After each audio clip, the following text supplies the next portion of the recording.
غزہ کی پٹی میں فلسطینی کسان اس سال موسم میں زیتون کی فصل سے غیر مطمئن ہیں۔ ان کا کہنا ہے کہ پیداوار اوسط کی 1/4 سے تھوڑی زیادہ ہی ہوئی ہے۔ اس کے لیے کسانوں اور زراعت کے ماہرین نے موسمی حالات کو ذمہ دار ٹھہرایا ہے۔ ان کا کہنا ہے کہ فصل کے تیار ہونے کے دوران درجہ حرارت غیر معمولی حد تک زیادہ رہی۔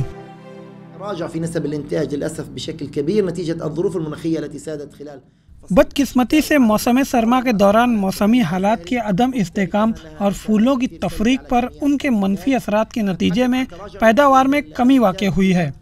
ہم پیداوار میں 65% سے زائد کمی درج کر رہے ہیں۔ دوسرے لفظوں میں دستیاب پیداوار غزہ کی 65% ضروریات کو ہی پورا کر سکتی ہیں۔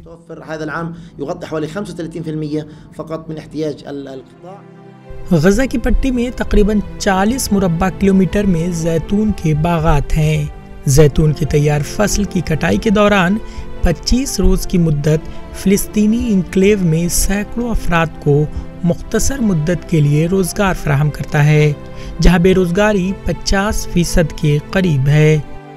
مشرقی غزہ شہر میں زیتون کے تیل نکالنے کے کارخانے میں 10 پریسنگ مشینوں میں سے صرف ایک ہی چل رہی ہے۔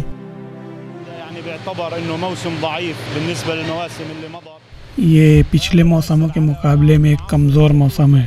یہ زیتون کے تیل نکالنے والے پودوں پر منفی اثر ڈالتا ہے، جو اس موسم کی تیاری کے لیے سال بھر دیکھ بھال کرتے ہیں۔ تقریباً 20 سے 25 دنوں کے لیے لوگوں کو روزگار فراہم کرتا ہے۔ دوسری طرف مزدوروں کے لیے کم ملازمتیں ہوگی کیونکہ موسم خراب ہے۔ زیتون کا اچار اور زیتون کا تیل فلسطینی کھانوں میں بنیادی خوراک ہیں اور ہمیشہ ہر گھر میں یہ موجود رہتا ہے۔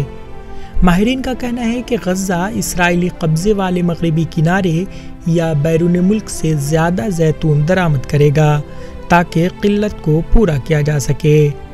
غزہ 14 سالوں سے اسرائیلی مصری ناکہ بندی کا شکار ہے۔ غزہ کے فائٹر حماس کے حکمراں اسرائیل کے ساتھ 4 تباہ کن جنگیں لڑ چکے ہیں۔